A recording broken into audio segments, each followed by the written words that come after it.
Such a nice room, comfortable chairs. I'm Mark Schmidt. I'm the director of the Political Reform Program here at New America, and I want to welcome you all to a discussion about the possibilities of ranked choice voting as an approach that can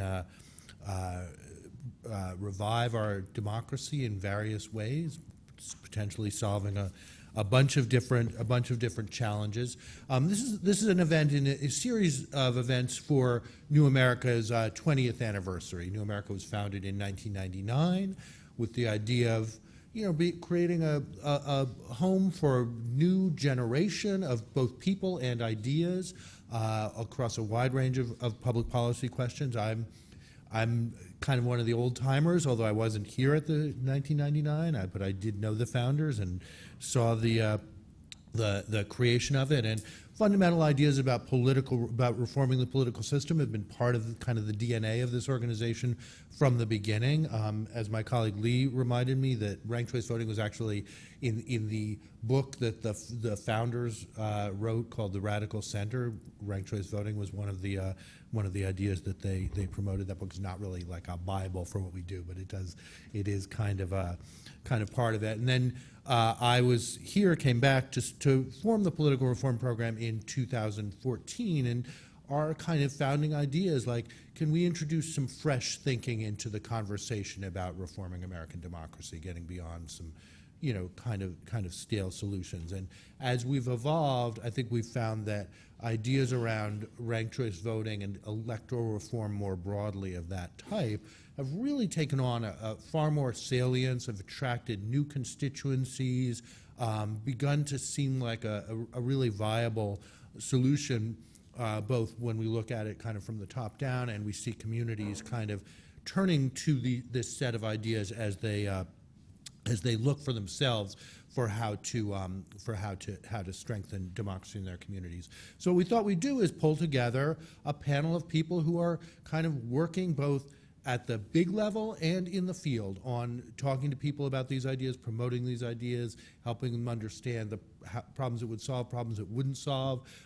We approach all these things. One thing I always say about our approach to political reform problem solving is like, no reform's a super magic bullet. There's a great essay by Nick Penniman, who runs Issue 1, that came out last week, of like, there are no silver bullets in political reform. It's a set of ideas that have to kind of work together, and this can be one of them. And any kind of reform idea kind of gets refracted through the culture and demographics of a community, and I think we want to touch on some of those ideas. So without wasting a lot more of your time, let me just introduce the panelists. I'm going to start with one question, get us going, and then we'll have some discussion here, and then open it up.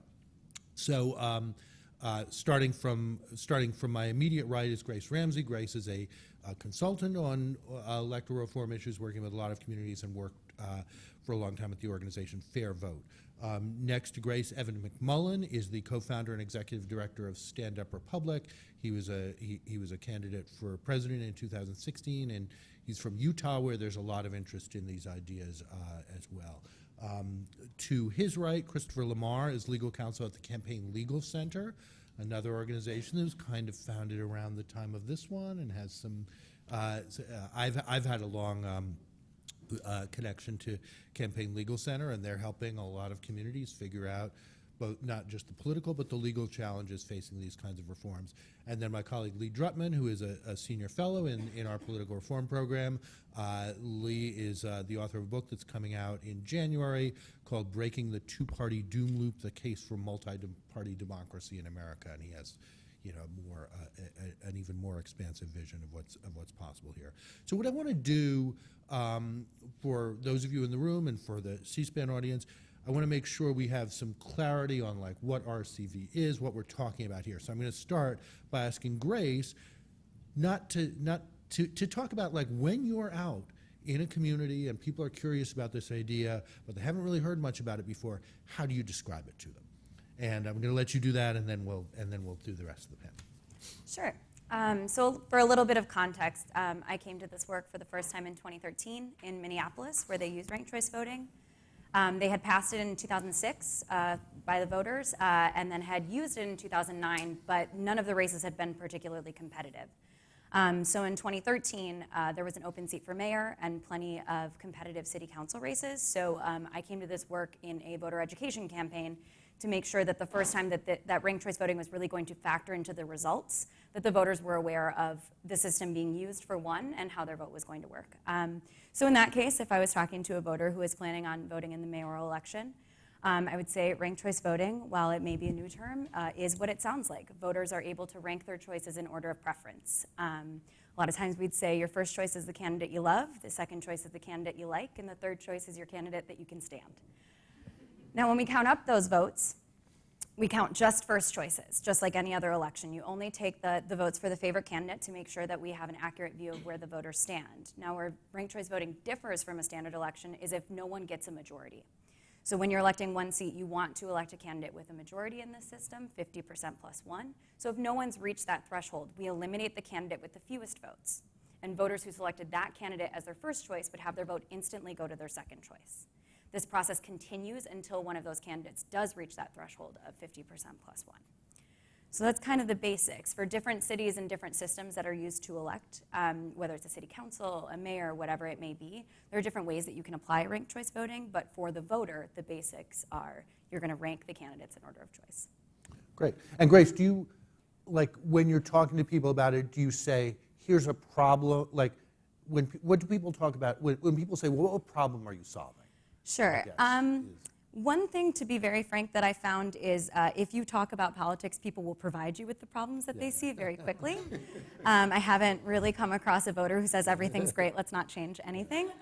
But I think in different circumstances, it can be applied differently. So in Minneapolis, the situation that we saw was that we had an August primary that narrowed the field to 2. In the August primary, we'd see turnout from 15 to 5%. Students weren't back yet. So this is a large cost to the city to open up the polls and do all of this, but also it's not necessarily an accurate view of the voters, right? You're having 15% narrow that field, and there's kind of disproportionate power in that, at least in my opinion. And so the city decided to eliminate that primary election and just have one general election using ranked choice voting. So essentially having the same conversation when more voters were present. Right. Yeah, and this is a situation where the primary would have been you're talking about nonpartisan nonpartisan elections here, right? So instead of 2 rounds, you're going to 1 round, essentially. Yeah, and then there's several other situations. There's cities that have adopted this because they had a runoff election where, again, the problem's different. It's just on the other end of that general election. One place where I've heard a lot of discussion and we haven't seen much movement outside of Maine is primaries generally, even if they're partisan primaries. There's several examples that we've seen where there have been really fierce partisan primaries where there have been several candidates. When you're seeing things like vote splitting or a large field, you can get outcomes that aren't intuitive to a lot of voters, like people getting through with, say, 25% when a majority of voters didn't approve of them as a candidate. So this can be a way to work that, and also for party unity. If you have this large field of candidates, you can build to consensus with this rather than having a knockdown, drag-out fight before you've even gone up against the other party. Evan, you want to? In terms of how I talk about it? No, I mean, I kind of wanted Grace. You can talk about, how you see it as something that relates to your experience in the situation. Yeah, well, it's interesting. We're all sort of, the way we view life is through often a prism of what we've already experienced, and not to get all philosophical right off the bat, but I spent over 10 years at the Central Intelligence Agency, so I often see a lot of the challenges the country faces from a national security, through a national security frame, and this is one of them. I look at the country and I look at the political polarization that we're experiencing. That's not my own assessment. Pew has this great data that they've collected over decades that show our parties moving towards extremes ideologically, or at least away from each other, and yes, towards those extremes.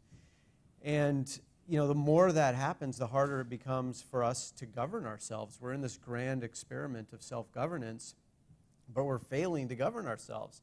You think about it, the world is so dynamic now, whether it's, it's changes in industry, it's changes in climate, it's, changes in the way we communicate with each other, the way information flows, opportunities and risks that are associated with that. We live in a very dynamic world right now, and so, especially now, we've got to be able to we've got to have a functioning government, but we don't pass budgets. We don't appropriate appropriately. We don't have solutions for infrastructure issues, healthcare, information warfare threats, so many other things, climate, and that is, I look at that and I see a national security threat that we're failing to govern ourselves because our parties are so divided, and our adversaries abroad are seeing this and exploiting that, opportunistic politicians doing the same, exploiting our divisions, and the net result is we can't govern ourselves, and that gives rise to, I fear, even more extreme leaders that will come to power, capitalizing, exploiting those divisions and that lack of effective governance. And so I'm one that just believes that we've got to change the incentives that shape the way our leaders lead. And my view is that ranked choice voting is one of a couple of reforms that I think offer the best opportunity to change those incentives so that leaders are more incentivized to find common ground with their rivals, to demonstrate that common ground, to build on that common ground. And so how does that impact policy? It impacts policy by, if Grace and I are running against each other, and Grace has got some really strong supporters that just are never going to come over and support me as a first pick. But I have the opportunity to show some common ground with Grace and then hopefully win her voter's second choice, and maybe the same is true in return. And that can give way, I think, to ways forward on even the most divisive policy challenges that the country faces. And so that's really what motivates me. That's why I'm so passionate about this, is that I think the country is facing a real weakness associated with the political polarization in the country, and that ranked choice voting can change the incentives, or do a lot to change the incentives to remedy that. And Chris, how do you see ranked choice voting evolving as? Yeah, I mean, I think sort of almost piggybacking off of Evan's really nice philosophical quote about the way you see things, like working at a nonpartisan organization, the thing that I'm really concerned about is the responsiveness of politicians to voters. And so with ranked choice voting, one of the things that you see in a lot of these elections is that instead of having to choose between maybe two candidates who are sort of on the polar opposites on the very end of these spectrums in terms of the political positions that maybe aren't actually that popular within the electorate, with ranked choice voting, the thing that you see is that sort of the politicians coming back into the center and talking about ideas that are actually very popular amongst the electorate. So, again, getting into policy positions, one of the really things that I'm really concerned about is that you'll see elections where if something's hyper-polarized, you'll see it's more of a get out the vote campaign of politicians saying, I want to make sure that, the 15 people, if it's 15% of the people who vote for me, I want to make sure that those 15% of those people come out and vote for me, instead of making sure that, I don't care less about the 15% of my group and more so focusing on the remainder of the city that I'm trying to get their elections out. I think that's my main concern. So that's a pretty interesting, so in a way there's an implicit problem there, which is that elections that are primarily about mobilization create a different tone than elections that are actually about persuasion of undecided voters. So that's I've heard stories of people talking about campaigns when they're going door to door, where you knock on the door and you say who you're voting for in this election, and someone already has their first choice, but and normally that's like the door slams in your face and just go into the next house, hoping that person hasn't made their mind up. But with ranked choice voting, you can say, well, who's your second choice? Right. Who's your third choice, and so on and so forth. And so I think that's sort of the way you can. So it keeps the conversation going, I mean, one thing that, I want to get to Lee, but one of the things that we haven't discussed as a problem is the challenge in certain places that, in addition to mobilization, you could have a winner who doesn't have a majority. Right. Right. Which is what led people to the idea in Maine. Right. So that is another potential. I don't know. Is that? It's interesting that none of you kind of describe that as part of the problem to be addressed. I mean, it assures that the winner at least has majority, some kind of support. Some kind of support. Yeah. Lee, you want to talk about? I think you kind of have a bigger, maybe in some ways a bigger ambition for where all this could go. Yeah. Well, I agree. I think we have a large degree of consensus here on the panel that we're in this moment of really destructive binary hyperpartisanship that is, I think, a fundamental threat to our system of government, which demands a high level of compromise and give and take. And the way our two-party system is currently operating, everything is about destroying the other party for narrow electoral gain. And we are having this panel discussion as the storm clouds of impeachment cover this town, and it's amazing to see what Republicans are doing right now to support Donald Trump, despite the stream of revelations of offenses that he has committed, and that is a function of this binary hyperpartisanship that Republicans in Congress can't break with Trump because there's no other party for them to run as, except for the Democrats, and a lot of them are not going to run as Democrats for obvious reasons, all of them. If there were another party, a center-right party, if there were a ranked choice voting system that created space for third parties who would not be treated as spoilers, because voting for a third party or a fourth party in a ranked choice voting system is not wasting your vote, it's expressing your voice. I think you would see a lot of Republicans breaking with the president, maybe running as forming a new party. I have a book coming out in January called Breaking the Two-Party Doom Loop, the Case for Multi-Party Democracy, in which I advocate for ranked choice voting, and I advocate for the multi-winner form of ranked choice voting, which would create multi-winner districts and allow districts where maybe 5 representatives go to Congress and the top 5 finishers after a ranked choice voting process. And that would really create space for multiple parties. Now, one of the things when we look comparatively around the world, most democracies are multi-party democracies. The U.S. is really a rare and strange two-party system. And it's not because Americans only want 2 parties. It's because we have electoral institutions that make it very hard for third parties to compete. We have winner-take-all, first-past-the-post, plurality electoral systems. And I think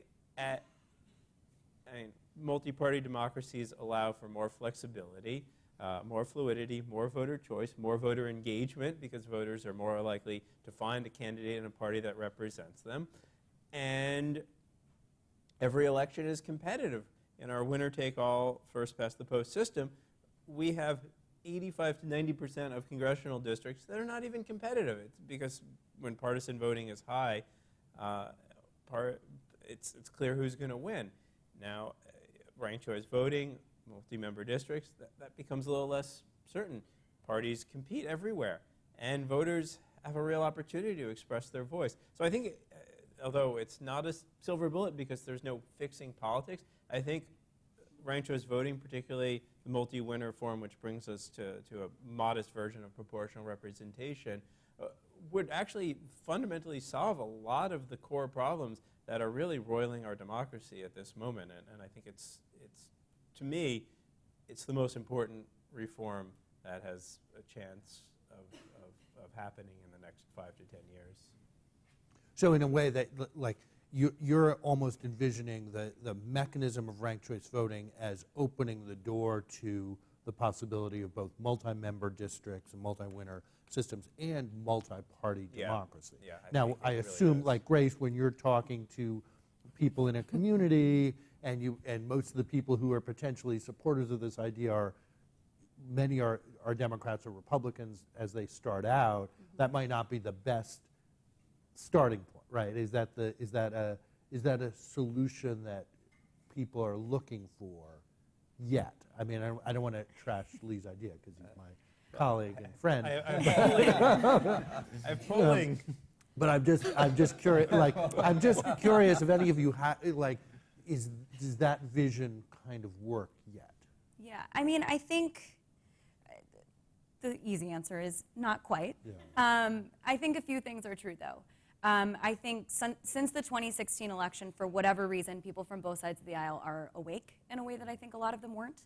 whether they're motivated or whether they're scared. Whatever their reasoning is, I've seen that across the country. We've seen turnout up in municipal elections, which we haven't seen in 20 years. I mean, so we're seeing more activity than we have. And I think one thing that we've realized is, I think for a long time you don't think to question the status quo.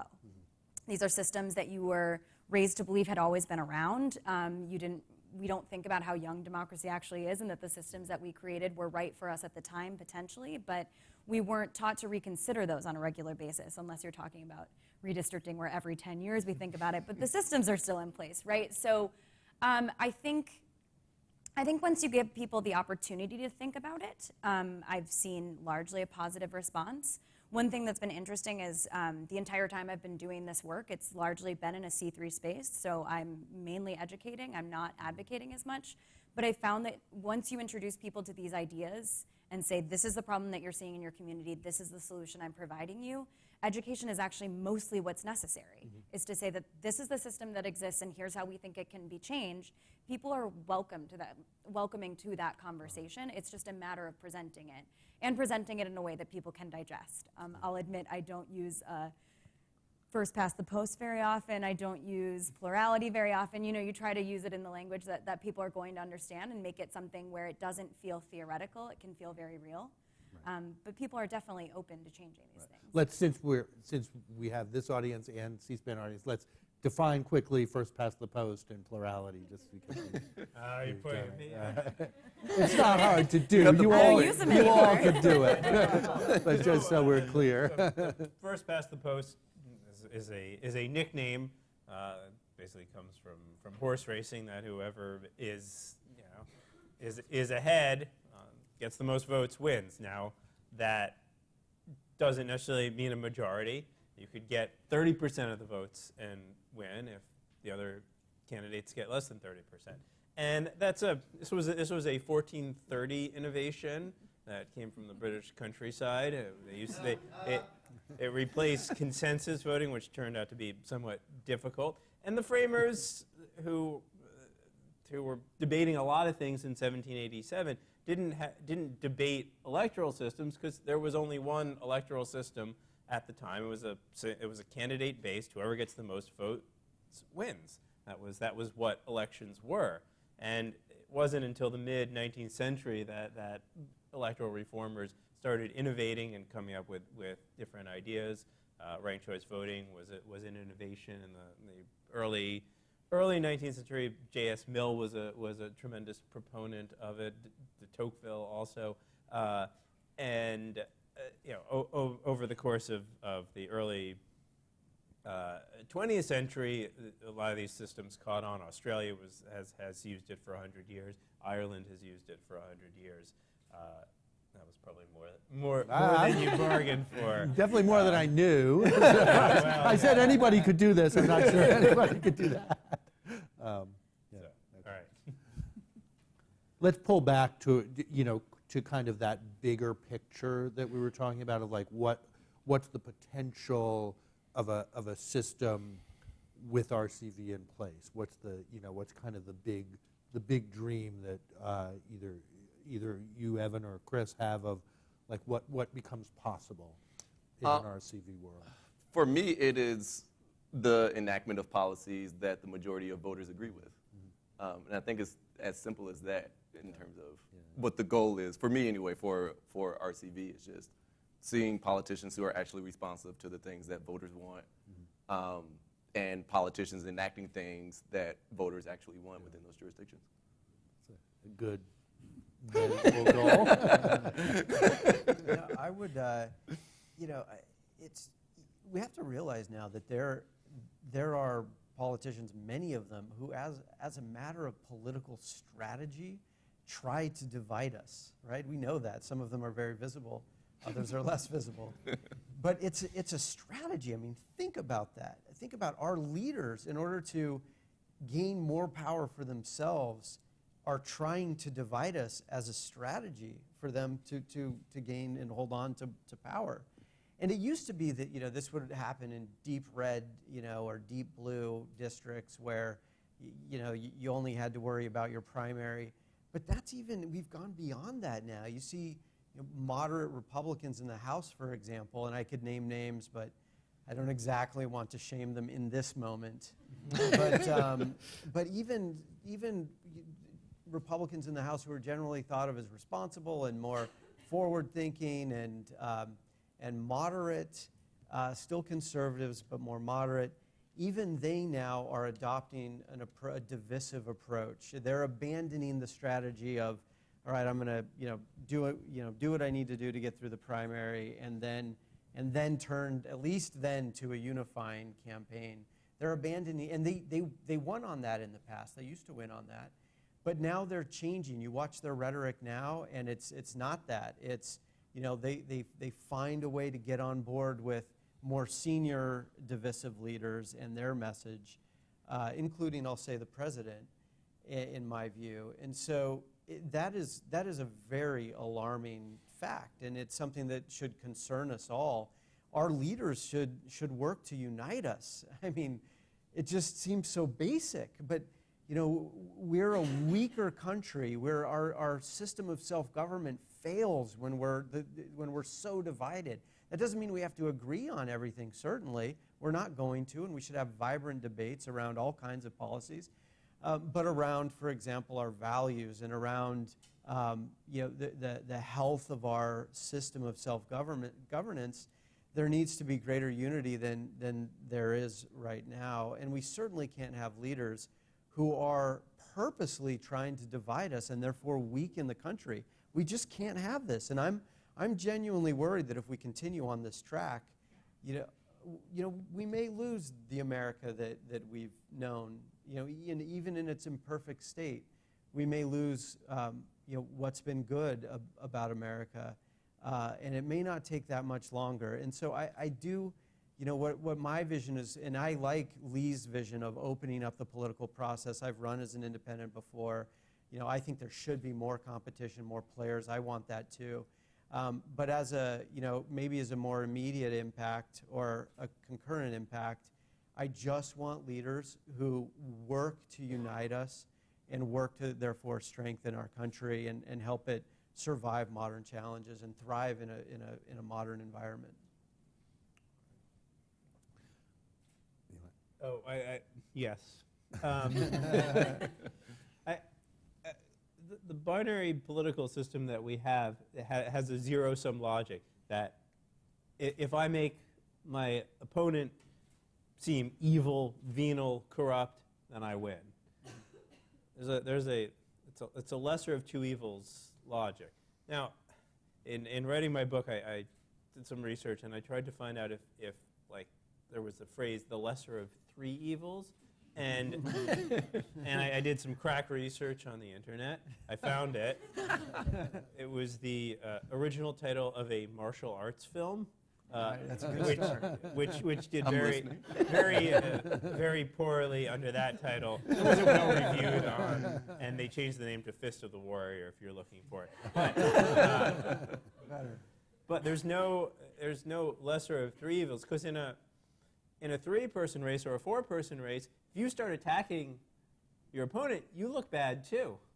It's not, and so I mean, obviously candidates should draw distinctions among each other, but you look really bad when you go negative, and you start questioning the patriotism and loyalty of the other candidate, and that's what all of our politics have become, and it's so destructive. There's a Pew survey out today that showed the level of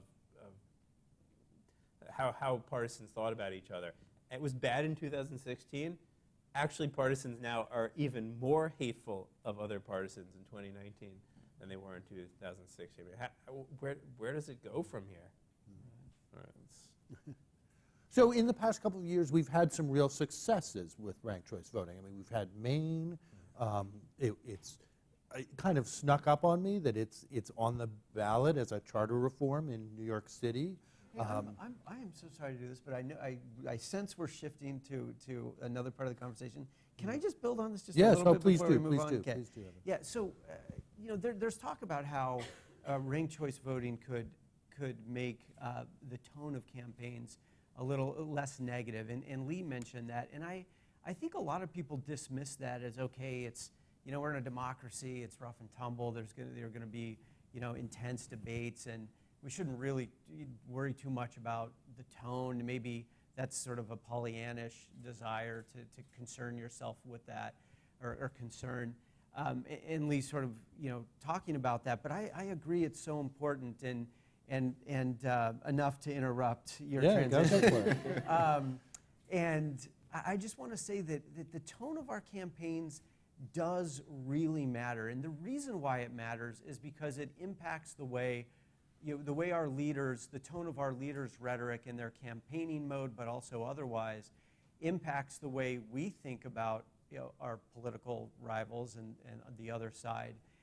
And if it's negative, or too negative, then I believe it closes us off. It makes us, it closes us off to listening to the other side.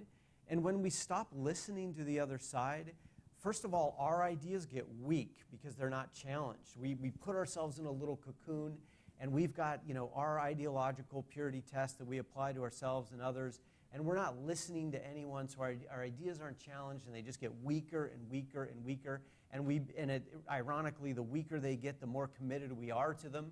And we don't get anywhere as a country, and we actually start breaking apart and all of that. And we also become more vulnerable to disinformation. And we know we've got, you know, domestic and foreign entities pumping disinformation at us all day long right now.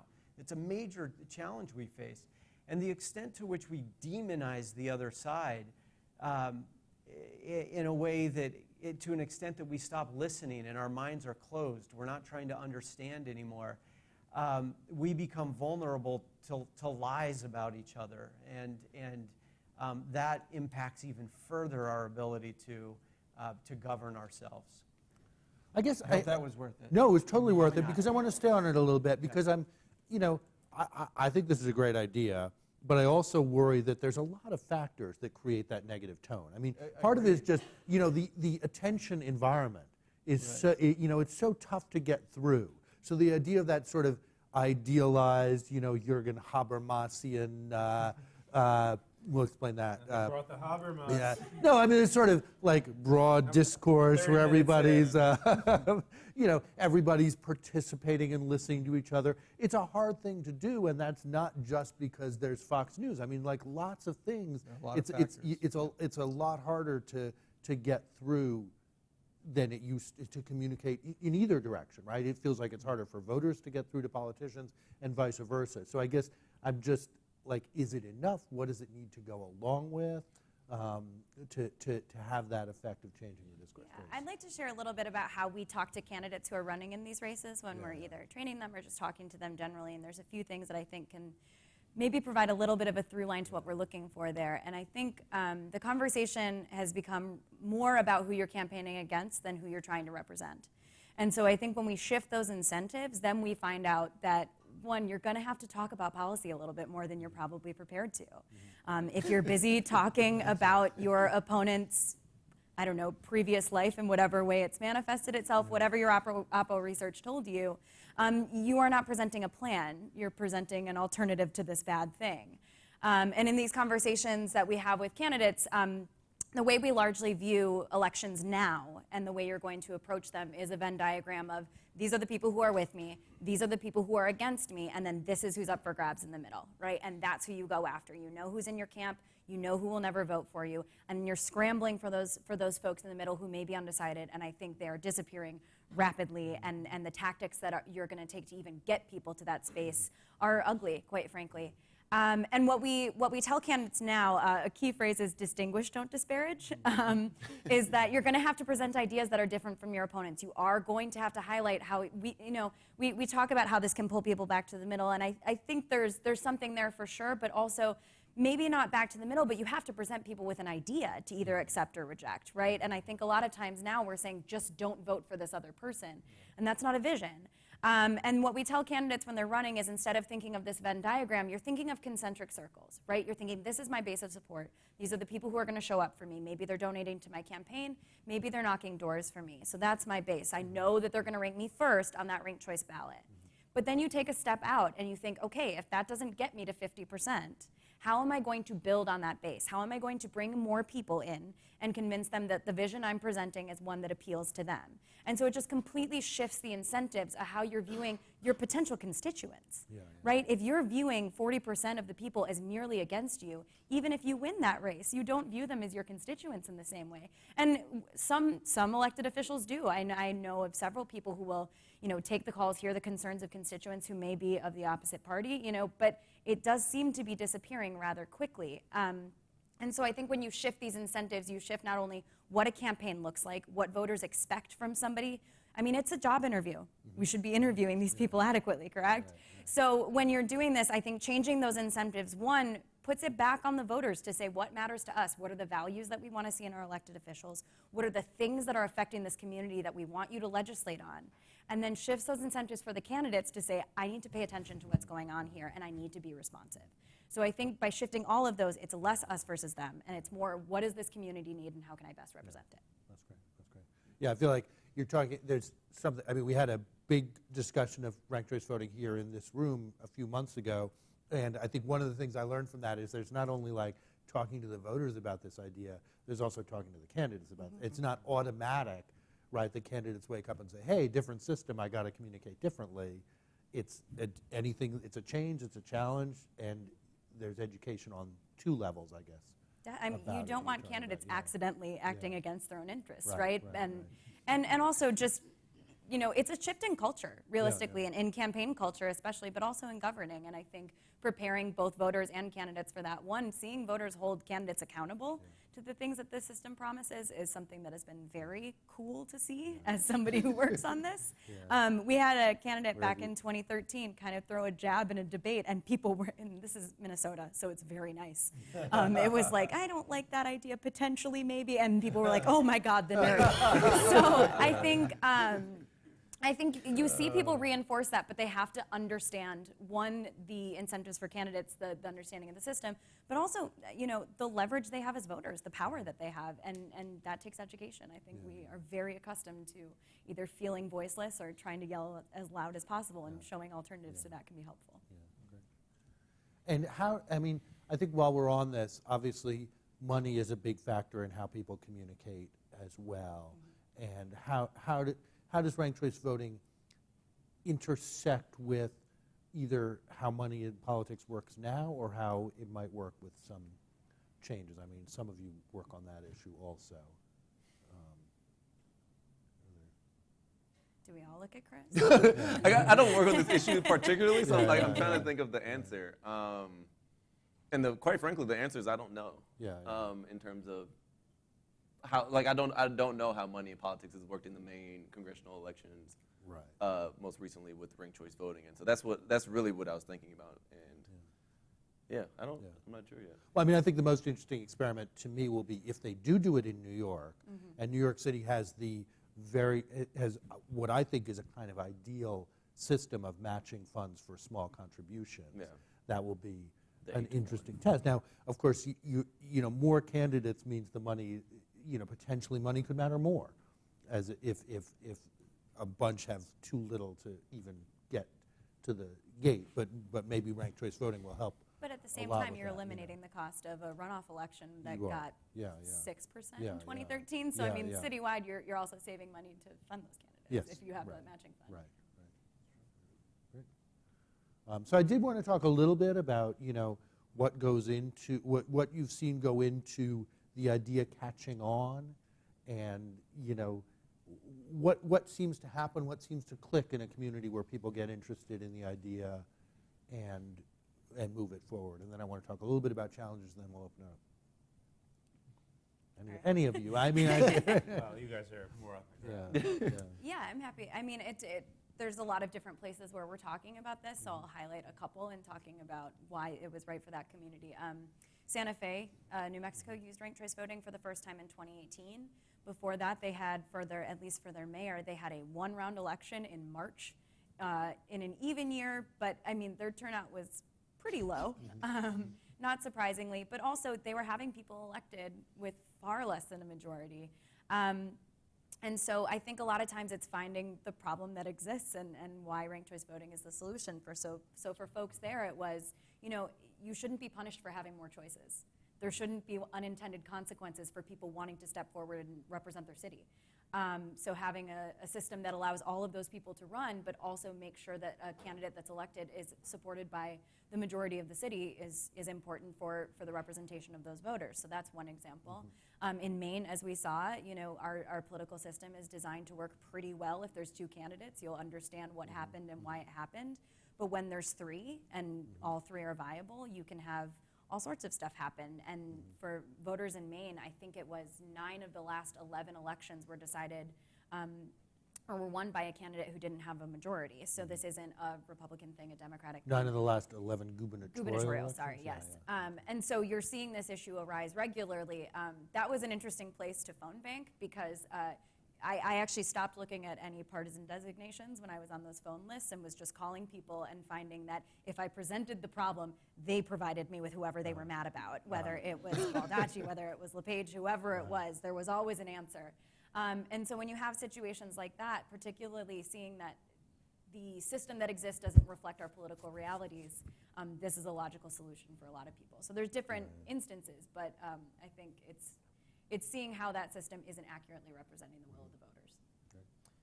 I think there's also a real opportunity at the municipal level, at the city level, where elections can be less partisan anyway. And so it's, there's less of a partisan fight to begin with. In Utah now there's a state-sponsored pilot program, and 2 cities have taken advantage of it and are implementing ranked choice voting in their elections.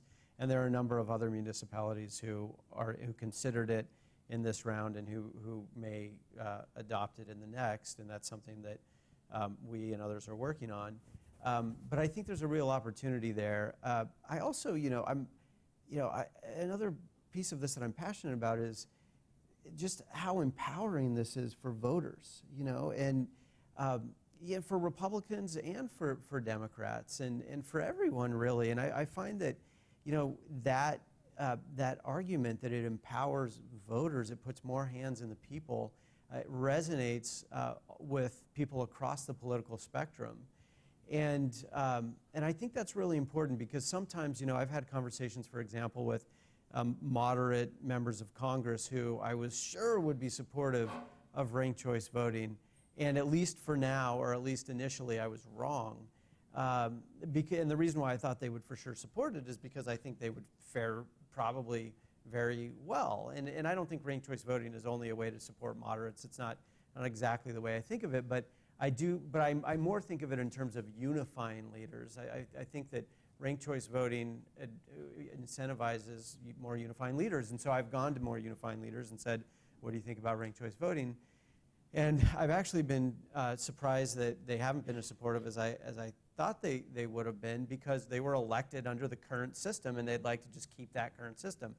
But when you go talk to actual voters and you tell them that, hey, we can just make a change to the ballot, and I think it's wise to sort of not overcomplicate what this is. We can change the ballot so that when you go in to vote, you get to more fully express what your preference is. I mean, it's crazy if you think about it that now you only get to just choose one person. Life isn't like that. It's not like that in any other way. I mean, we rank where we like to go out to eat. We rank, our sports teams. We rank our friends, we rank our parents and our family members. No, I'm kidding about that, hopefully. But, we children, everybody.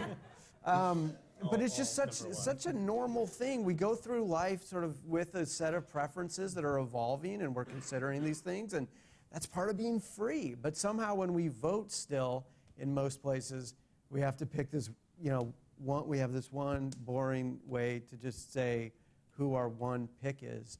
And I think voters, when you talk about it in terms of empowering them, whether it's people who are pretty far on the right or people who are moderate conservatives or centrists or people on the left, I think there's an enormous possibility to build strong passion, not just support, for this change. Yeah, that reminds me, I think one of the good public education exercises that a lot of people have done are those kind of like things where, like at a brew pub rank the different beers, Yeah, or New you know, Mexico was. people have all kinds of tricks your like that. They favorite- seem to favorite work ice well. cream. Yeah, in New Utah- Mexico, it was lunch food, so it was like burritos, tacos, Okay, and like yeah, Southwestern yeah. fare kind In of. Utah, we did desserts. So that's how we sell All it right. in Utah. So it is Which a- is your favorite? It's one of those steak? little things that helps Yeah. distinguish different states and different communities. We could have done it here with the beers. Come on. We could have. I don't know how many we Stick around for the happy hour. have more. Or if you're watching at home, you know, And I go guess to your fridge. before we open it up, and I do want to open it up soon, I guess I want to just get your senses of what you worry about. Two things, I think. What you worry about and what you think we should know more about. I know Lee's talked a lot with political scientists about the areas of research we should be looking at here. What do you all think, both fears and unknowns, about ranked choice voting or related ideas? I think my fear right now is in the implementation space. To sort of get in the weeds a little bit, like the federal agency responsible for certifying election machines, they just recently certified one of the software, like basically like the software that's actually able to do ranked choice voting.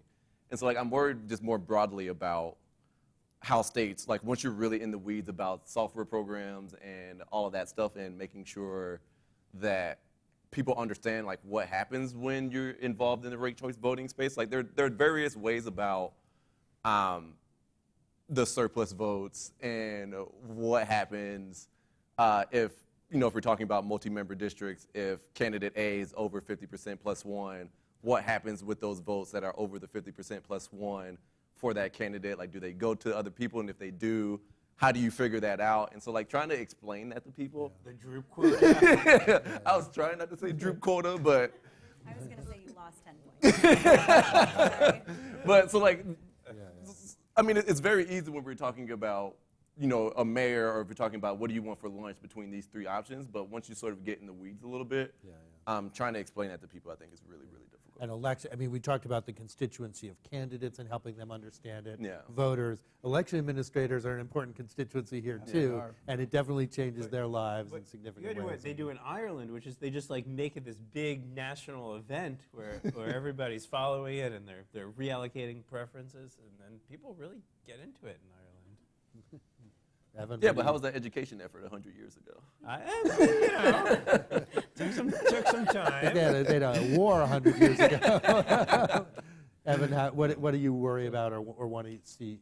Yeah, What do you want to see more research about? If it's not Well, even I something guess you what worry I about? what I worry most about is just you know, those who have risen to power in the current system, come to office in the current system, fighting for the status quo because it served them, and they have enormous megaphones, and they can use them to beat back reforms that the country needs because they're afraid that, you know, their interests, their narrow parochial personal really interests will be harmed, and that's what I worry about most. But I will say that I'm not afraid because I just think that there's, even with regard to that, because I just think there's so much potential to generate so much popular support, frankly, cross-partisan for this reform. I think it's very powerful. I don't think it's as hard to sell as some people would like you to believe. But I do think it's those sort of trying to protect the status quo because their power is wrapped up in the status quo. I think that's the real opposition here. They're the real opposition, not, you know, not Republicans, not conservatives, not or Democrats or progressives. I think we can all be united. There's a real possibility, a real potential to unite people around this reform. But I think the real opposition is going to be office holders, frankly. What do you worry about, or What do I worry what do you want? about? What do you want I- to see more like dug into? What do we want to? What questions do we want to answer? Oh, I mean, the work that I'm doing right now is educating voters about this in various communities where this is being implemented. And I think, as I said before, a lot of what I do, I don't feel the need to advocate. I think education does that by itself.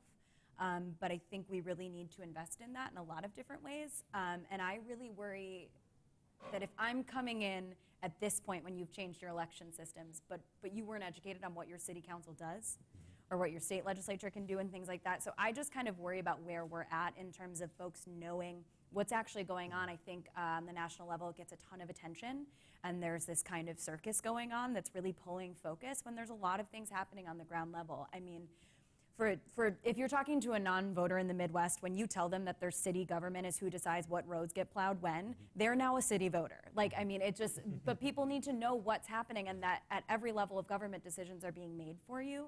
So for me, it's, in the places where this is happening, we're finding that coming in with these education programs and making sure voters are aware is doing a lot of that work. What's scary to me is that it's not already happening. Because I think if people were more aware of the systems and being taught more about these systems, these changes would be happening faster anyway, because they'd be taught to question those things. So it sounds like you're almost not you're talking about more than just here's education about how RCV Yeah. or electoral reform could work, but here's fundamentally an education who's responsible for what, right? And Yeah. how to think about your Yeah, that we come in relationship with to the democracy. intention to Yeah. teach about a specific system and end up saying, and here's why you should participate in it.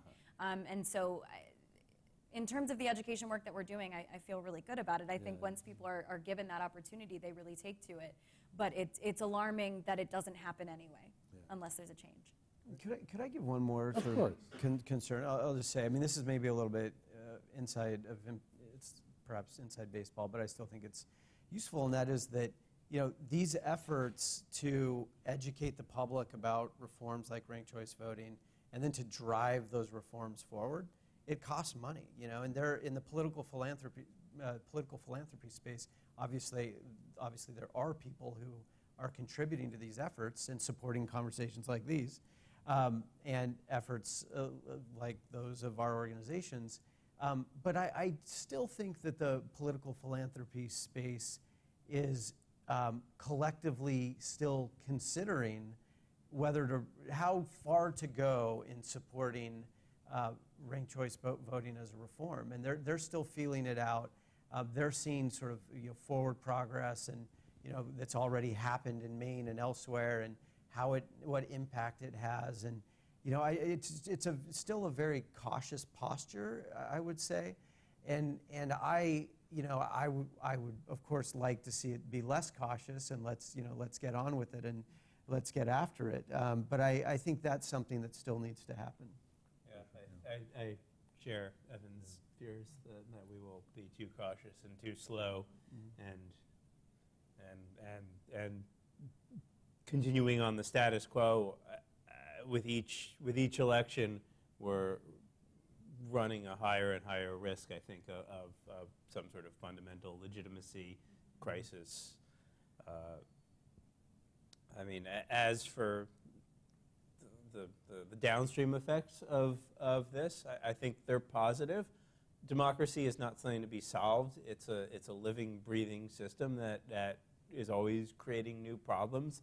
And if it's not, then it's not working, because democracy is how we settle our disagreements.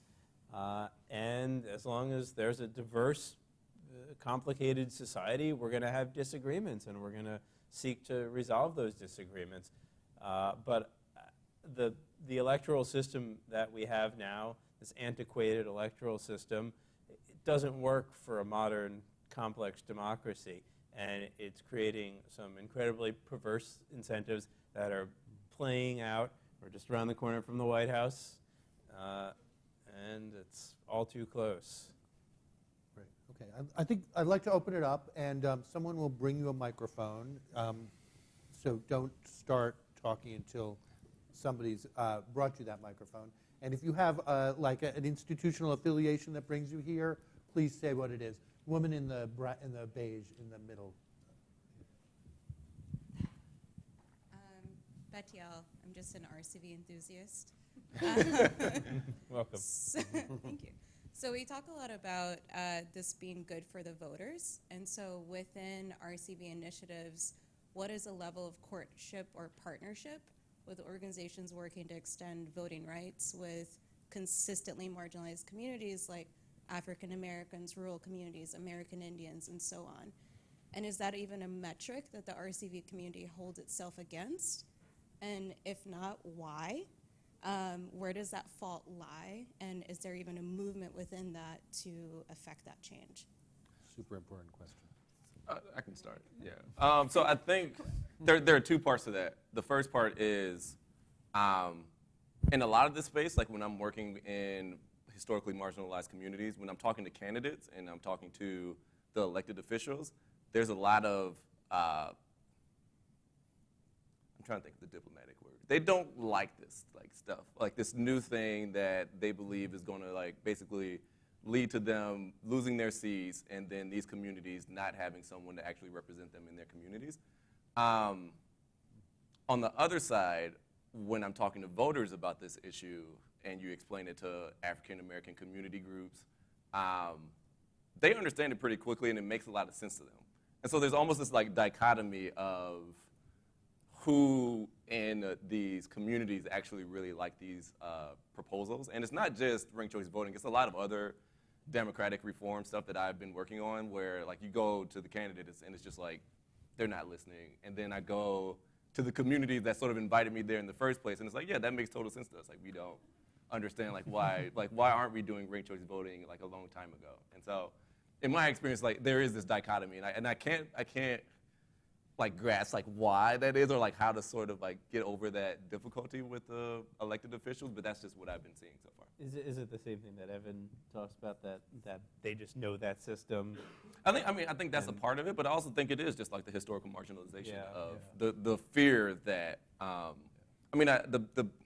not to change subject a little bit, but the thing I can mostly closely compare it to is when it relates to independent redistricting commissions and gerrymandering, the idea of these candidates are concerned about losing their seats or being written out of their seats because of whatever the rules are or the criteria are based in these independent redistricting commissions, right? Even with partisan gerrymandering, you'll still pack an African-American district and that will still be a 100% African-American district no matter what happens in certain states, right? And so that seat for that community will always be there and it'll always be represented by historically the same person. And so getting, just again, getting over that difficulty has been really hard for me. Let's. Specifically within the RCV community, though, is that a metric that RCV initiatives hold themselves to? Grace. So I will say this is a movement that has grown drastically within the last 5 years, within the space that I've been within it. And I think there's a few things that are evident in that growth. One, for a long time, if these were small cities where one person can go and if they bother their city council enough to get them to change a law, that's a couple places that have done this, where it's one person really getting after it.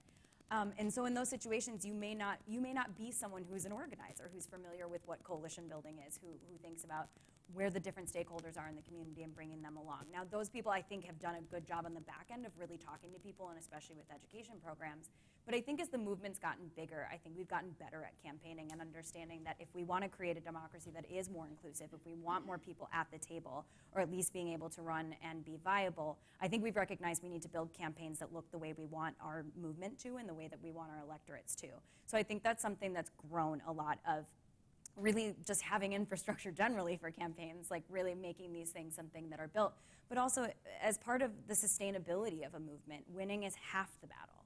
Implementation is where the real fight is, and so making sure that you've brought people along on that entire journey, whether they're on board or not, if you win, you need to make sure that those relationships already exist, right? Because if it's the first conversation you're having, that can be really difficult. So I think the movement is really learning a lot in that sense, and is doing pretty well, I would say, in the cities where it's being implemented, especially of having done the work on the front end to make sure that once that win happens, you've brought people along with you. They understand the values both for their community and generally, and then pushing that forward once it's passed, so that you're really seeing the results that you're hoping to and that culture shift.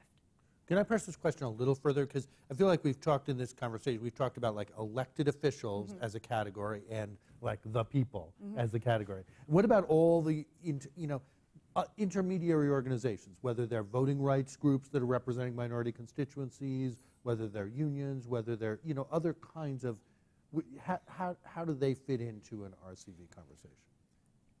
In my experience, they've been at the table in those conversations in the states where we're working in.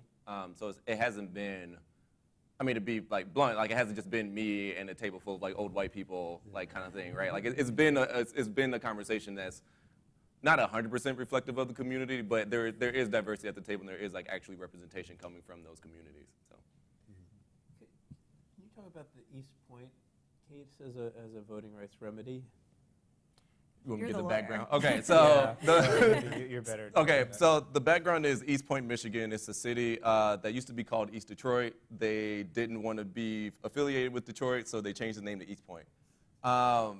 In 2017, the Department of Justice, the voting section, brought a Section 2 claim under the Voting Rights Act. What that basically means is that they were saying that the city of East Point was violating the Voting Rights Act because minority communities weren't actually able to elect someone who represents them. I think in 2000, the city was 4% black. In 2017, it was like 35, 36, or something like that. So the number jumped dramatically in the span of about 17 years. And in that span, they weren't able to elect a single African-American candidate.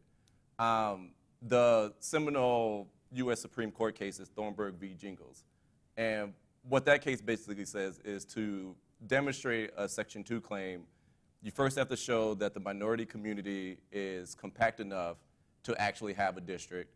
The second thing you have to show is that the majority community historically votes together to actually, well, no, the second element is that the white voting bloc, or the majority community's voting bloc, votes in a way to actually stop the minority community from actually representing themselves.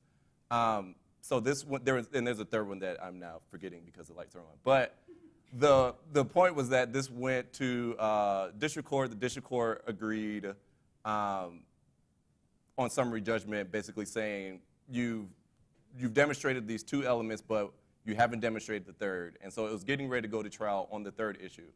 On the third issue, before they went to trial, they entered in what's called a consent decree, which is basically an agreement that says, and I'm not sure I can't remember if they actually agreed that they were violating a Section 2 claim, but basically the point is, East Point reached an agreement with the plaintiffs, which in this case is the Department of Justice, to say that we agree to enter into a ranked choice voting agreement and like to use ranked choice voting to remedy this Section 2 claim under the Voting Rights Act. And so then that's when grace comes in, I think. I've been talking to voters in East Point. I mean, this is a unique situation, right? Most of the cities that I've worked in have not been court-ordered to use a system. And also, it's, one, seeing the dedication of people who work for city government is fascinating. Just because it is often so thankless, and these people are working so hard to put the best election together that they can in a very short time span. So I can't say enough about the work that they're doing. But this, I mean, it's a tough situation, and I think it's okay to be honest for that, because not only are you using a system you haven't heard from, it wasn't put to the voters. And this is the only situation I've ever entered into where there wasn't some public discussion about what happened. I mean, I think the city council had several potential remedies put in front of them, and this is what they came up with. But it is, I mean, it's been a process to make sure that people understand. And I think every time we have the conversation, I think we get a little bit further. I think there's a better understanding. But it is a unique circumstance with, I think, a ton of potential, but also I think there's some risk involved of making sure that people feel that they're all being brought along. But there's been, I mean, so far some great work being done by the city, and I hope I'm helping in the ways that I am. But voters are receptive, but it is very, very jarring in this situation, and I'm glad that there's measures put in place to make sure that people are being brought along. Yeah, the other thing for reference is that this is the first case where the DOJ suggested ranked choice voting as a remedy. Mm-hmm. So that was like sort of the really big thing that caught almost everyone's attention about this consent decree.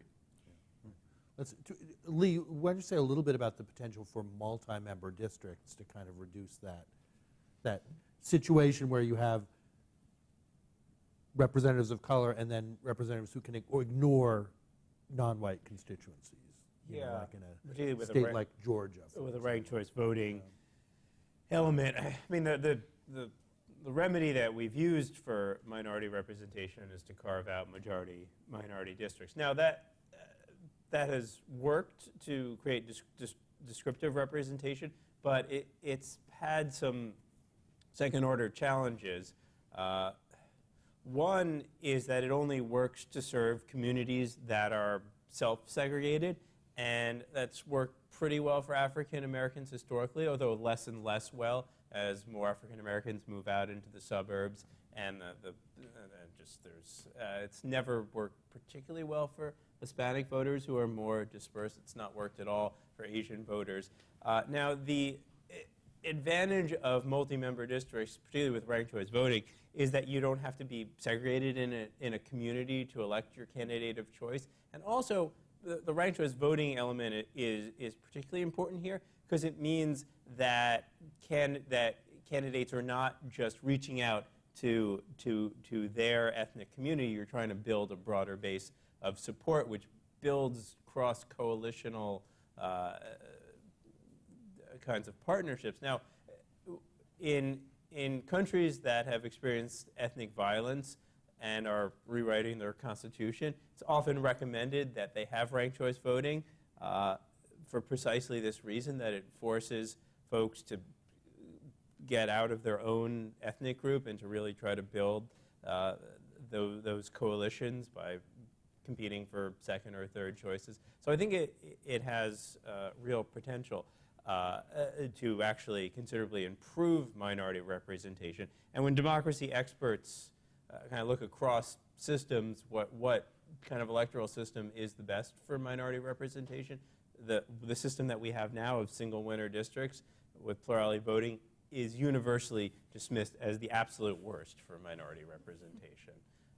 Proportional representation, particularly with ranked choice voting, is generally seen as much better because it doesn't force communities to self-segregate, and it forces representatives to compete for those votes, even if they're not going to be the first choice of that community. I'll make sure we get some more questions. We move more quickly. The gentleman in the blue shirt here had his hand up sometime ago. Hi. Yeah, Mitch Waldrop. I'm a freelance journalist.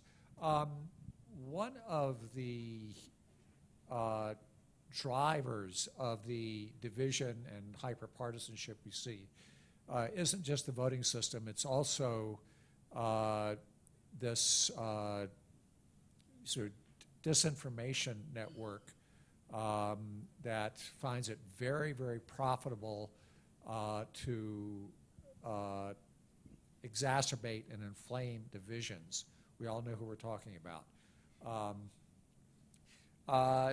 But that's not the same as the voting system, but it's also intertwined. And I think it was mentioned earlier, I wonder if you could explore that a little more. How would a ranked choice system affect this info bubble dynamic? Do you want to take it, or do you want about that me a little? Are you looking at me? I'm happy to start. Yeah. I just think that it's in order for disinformation really to penetrate and thrive, it has to be able to take advantage of our antipathy or our biases against the others, whoever they are.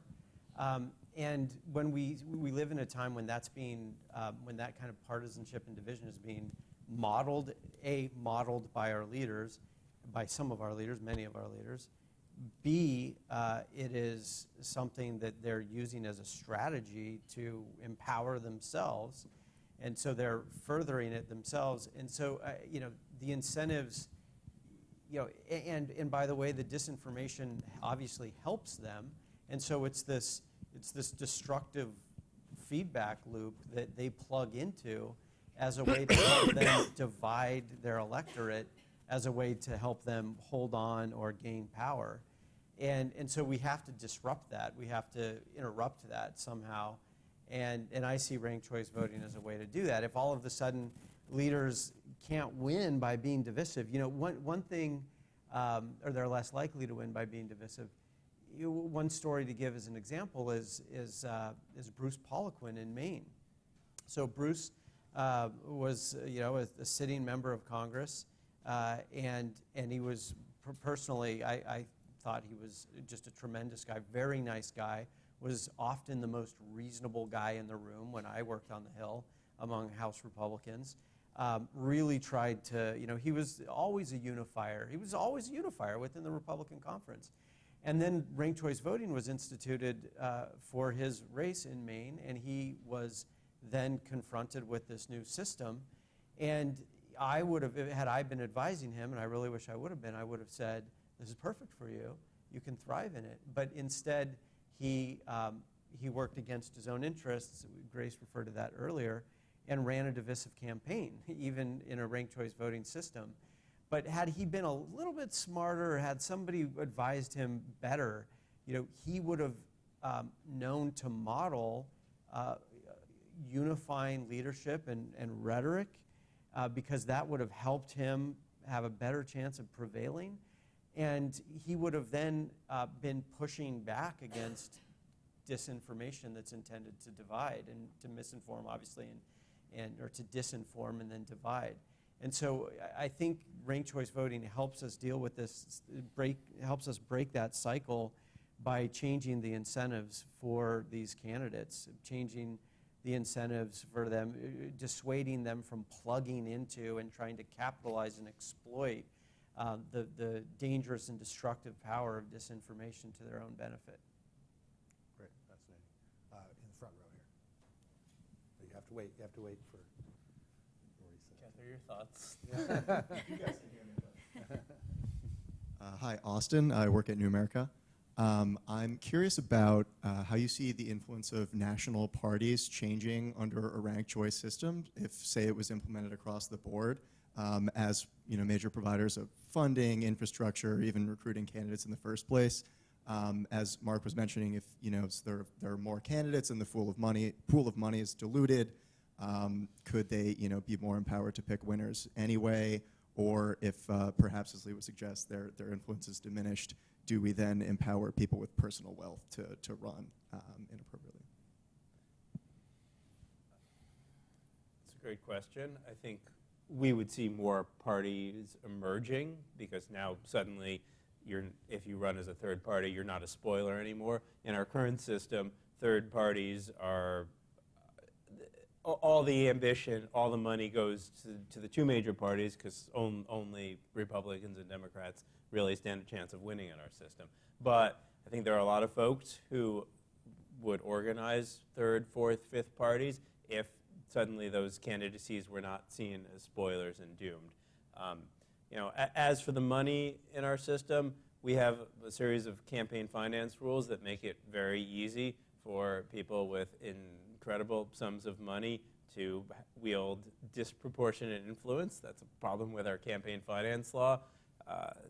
Whether or not there's ranked choice voting or not is not going to change our campaign finance law. What I think it can do is, I think, make it easier to change our campaign finance law. So I think one of the reasons why we can't get campaign finance reform in Congress is because whichever party is in power benefits from the power of incumbency, which means that it's a lot easier to raise money when you're the incumbent party, because people want to give to you to have access. And it's very hard. And when you're always organized around trying to win the next election and raise tons of money to run negative advertising against your opponent, it's harder to support campaign finance reform. But I think in a Congress that is less zero-sum, less just about my party crushing the other party, I think you could much more easily reach a consensus around some sensible campaign finance reforms that would reduce the influence of big money in politics. Wow. I also think within the parties itself, at the outset, this might sound a little Pollyanna, I'm just realizing, but I'm going for it. Go for it. So within the parties, I think there's been a conversation that's kind of been bubbling beneath the surface for some time now, of not just what it takes to raise the money to run what it does, but like the wait your turn mentality and what that is, and how we create those structures of knowing when it's your time, of when they've decided it's your time, whatever party that may be. And with a system like this, there's no harm in running. You're not taking anything from your opponent. So I think it is an opportunity for parties in some situations to have a more broad conversation about what their electorate actually wants, right? Because you can have these people running in these primaries if they choose to step forward. However that may make you feel, or if there is a favored candidate, that might be a different discussion, but you can have them And this is something that we have seen occasionally in a party contest where it can push the platform or it can push the issues, and finding out what the electorate really wants and how to bring people back in. If there's anything we've seen in the last 15, 20 years, it's that people are leaving the parties at a pretty alarming rate, and the largest block of voters in the United States are independents at this point. And having contests where there are new voices or different voices or a more robust conversation instead of just, this is our party platform, this is what we stand for, this is what we're running on, I think could really benefit them potentially if looking to bring people back in. Or the other, what Lee's talking about is also something that is very likely to happen, where there may be fractures within things or other parties emerging that speak to those interests. But I think both can happen, and they both serve as opportunities for different people, just depending on how you play it. Grace, your point reminds me of something that I wanted to touch on, which is I know there's been some conversation about some states using ranked choice voting for the Democratic presidential primary, and there's a lot of attention on like who the second choices are of Biden, Sanders, Warren voters. A lot of interest in that. What's the status of those conversations? Like, are there going to be some? Do we know yet? Are there going to be some? I believe 6 states RSV? have committed, and I believe Okay. 4 states have committed, and there are several experts in the crowd. I believe Alaska and Hawaii are among them, but I do not have the other 2 in my back pocket right now. But it seems to be that is something that in some form or fashion these state parties are considering this use. I mean, if you're thinking about it, several states still use caucuses, which is basically a form of Well, ranked that's choice when I voting, heard about it. I so- was like, well, that's the idealized Iowa caucus where you're hanging out all night and trading off. That is like a more time-consuming form of Yeah, as fun as that RCV. sounds, there are other options. Yeah, in the second row here. Hi, is this on? Oh, it is. I'm Sam with Delicious Democracy, and we're working on an actual local. We're working on a local. They just introduced a local DC ranked choice voting bill, and right now I'm building a coalition. And right now we sort of see this dynamic you're talking about at play, where and you reference where a lot of the black politicians are worried it'll be bad for black people and that it'll low information voters and their vote will count less. So there's a lot of scare tactics happening, but when you talk to racial justice and racial equity groups, they're all on board with it. And so I'm wondering, one, like how do you deal with these kinds of scare tactics around it? Because I think there are legitimate concerns that even you guys didn't bring up of like, doing it at scale might be hard. Some people say you can't do it with a really big election, and also like how in a presidential or electoral college system, how different states or different counties, some using it, some not, how those interact. I think those are legitimate concerns. But yeah, more how do you deal with these kinds of scare tactics around like, oh, people will be able, their vote will count less if they don't want to rank. And also, yeah, like, I think to jump off of her point, I think there is a racial justice emphasis that we could have on this, and I don't see it being made enough. And yeah, so I'm curious what your thoughts are on that. For me, the first question kind of depends on what the polling looks like. Like we've worked in certain, or we've worked with groups that work in certain jurisdictions where they asked the question that was basically like, do you support ranked choice voting, and it explains what it is. And let's just say like the approval for that in the minority community is 70%. And then the next question is, would you support this proposition that your congressperson opposes? And it's the same question, and it drops like dramatically. And other instances it doesn't. And so like working in, like you kind of just have to really look at the field and what the field tells you and what the numbers tell you and sort of what the people on the ground tell you. Like there's some groups that are like, we don't actually need that person's support in order to go forward with this thing. And other places like, and in other contexts, it's like if we don't have that person's support, like this is DOA kind of thing. So I think it really just depends on what's happening in that jurisdiction before you, that lets you know like how you should play that game, I guess. And I'd say the most common concern you're going to get from an elected official or anybody, and it is fair on its face, is voters will be confused by this. There are several different ways that voters have been educated. Seeing a ballot is the most effective way to educate them. So I mean, that's something that's been achieved, but a lot of it is confidence, and I feel like we don't quite get that far in those conversations. A lot is things that are new are scary. That's just normal. That's the human existence, right? But if you can take that and make sure that you're giving people that information ahead of time, those concerns go away pretty quickly. I think when we contextualize this in something other than politics, right, because that's the new application. Like Evan said, we think this way all the time. If I'm going somewhere, if I'm going to a movie theater and I've decided I need to have popcorn today at this movie theater and the movie I want to see is sold out, I pick the next movie I want to see and I go to see a movie if that's what I'm trying to do, right? So I think kind of taking that out of context and then putting it back in can be really effective.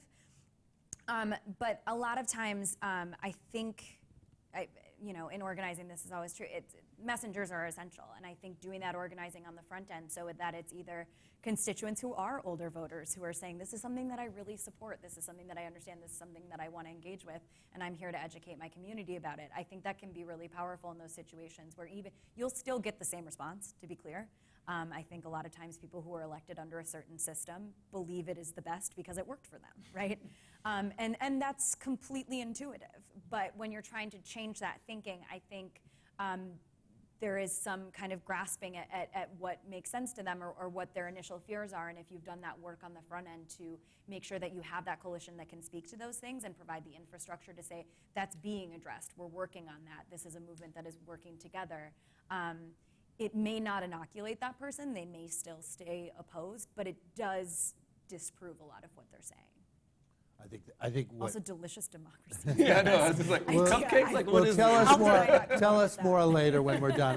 I mean, I feel like this is what the last couple of questions open up some of the areas really for research and further thinking that Lee's going to be leading. So we're looking, it's new. We don't know all the answers either, but it's worth digging into some of these questions about what makes it possible for voters to fully engage. With that, I think I want to first thank Marisa Strano from the Political Reform team for pulling this panel together, and Elena Souros from the program, and Angela Spinolette from New America, and hope you'll join us for the other New America 20th anniversary events that are coming up. And I want to thank all the panelists, and thank you all for joining us. We'll have a little bit of a reception here for those of you on C-SPAN, you're on your own. But for those of you in the room, there's some food and beverage. And again, thank you all very much for coming to New American.